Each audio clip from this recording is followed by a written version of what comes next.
300 years before Christ was born, a merchant from Cyprus would find himself in a terrible battle against an age-old opponent, the sea. Traveling between Phoenicia and Piraeus, our protagonist faced a sea rougher than he had anticipated. Through turbulent waves and rains, his boat would inevitably sink, taking with it all of his possessions and plans he might have had. You could say he was doomed. His life had to be started over. Through chance, luck, and some divine help, he did not die with his ship, however. Our hero found himself in Athens, with only the clothes on his back and a need to make sense of what had happened. As legend tells us, he made his way to a library where he discovered the works of Socrates. He was immediately intrigued, a feeling that led him to seek the philosophers of the time.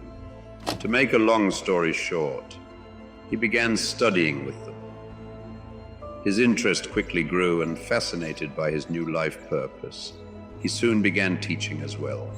With philosophy as his new North Star, this man would birth a new school of thought, one that influenced leaders and thinkers alike for generations to come. A philosophy that made its way into today, and one you certainly know: Stoicism. This man was none other than Zeno of Citium, the father of this philosophy.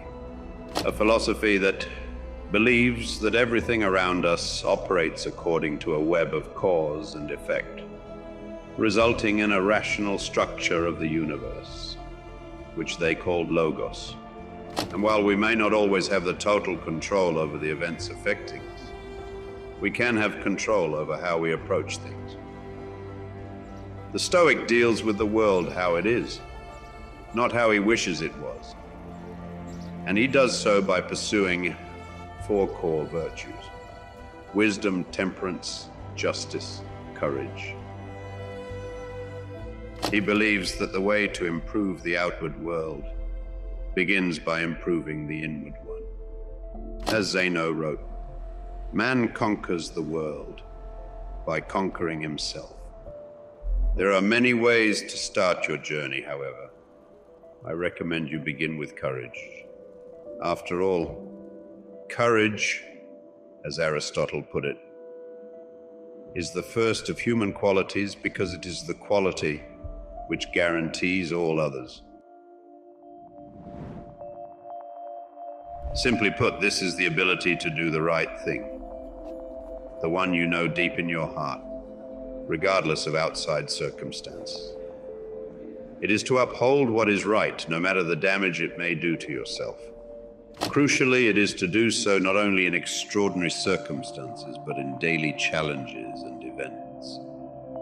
A virtue that has no easy way to begin upholding, as in its essence, it requires you to face some degree of discomfort. After all, there can be no courage without fear. All of this sounds inspiring and motivating, yet a question still remains. How does one become courageous? Simply put, the pain of acting incorrectly must be greater than the pain of facing discomfort. Or in other words, you must value your morals more than comfort.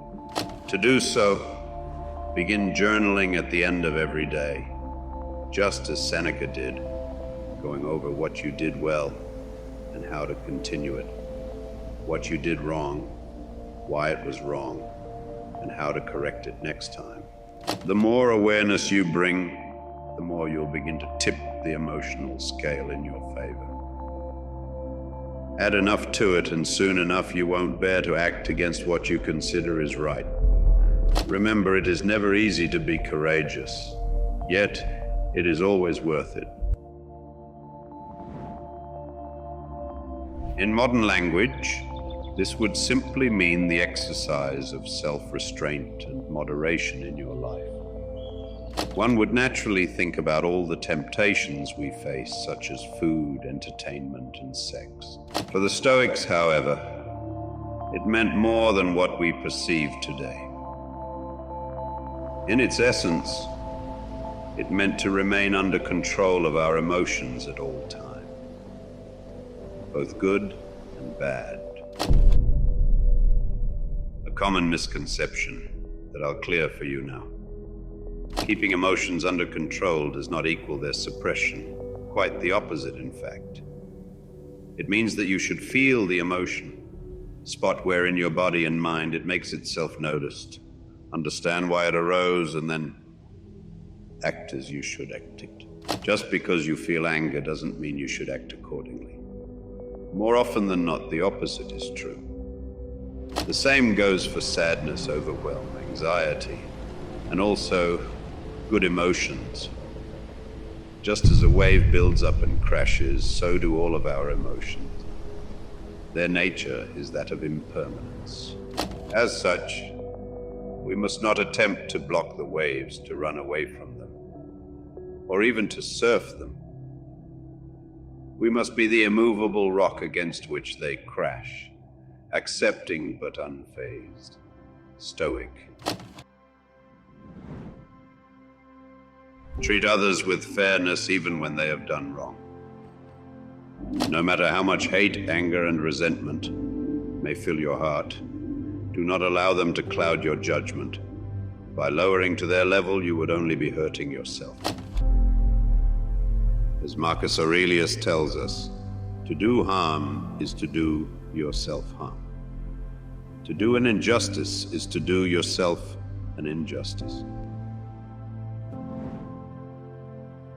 Arguably, the one virtue around which all others revolve. Also, perhaps the toughest, as it demands we acquire the knowledge and discernment to distinguish between what is under our control and what is not, between what is important and what is not. Once we have determined that, it demands we uphold all other virtues in whatever it is we control. And toughest of all, that we embrace and accept what we can't. It demands we put our ego aside and live in accordance with nature, to the logos, as Marcus Aurelius put it. Remind yourself what nature demands of people. Then do it without hesitation and speak the truth as you see it, but with kindness, with humility, without hypocrisy. It forces us to become not the men we want to become, but the ones we have to become. A call by a greater force that, if answered, will only bring good to the world which connects us all.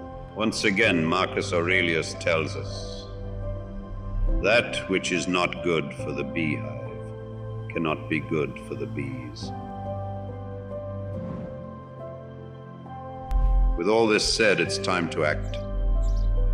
Journal to change your priorities and act courageously. Meditate to keep control of your mind and uphold temperance.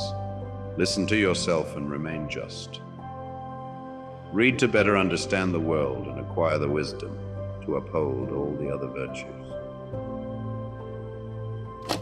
To do so is to follow the footsteps of men we now consider heroes and fulfill your own potential. These virtues may lead you to great fortunes, or they may land you in jail for upholding what is right. They will certainly push you to the limit of what you believe you are capable of. You will question them time and time again, wondering if it wouldn't be better to live an easy life. Your emotions will trick you, as they always do. But guess what? You cannot choose which waves come your way. You can only choose to become the immovable rock. You can choose to do what is right, even when the sacrifice seems too big to make. You can go down in history as a man who did what was right, even when no one expected him to do so. A good man. Combine the four virtues, study them, and live according to them. This is the path to a good life.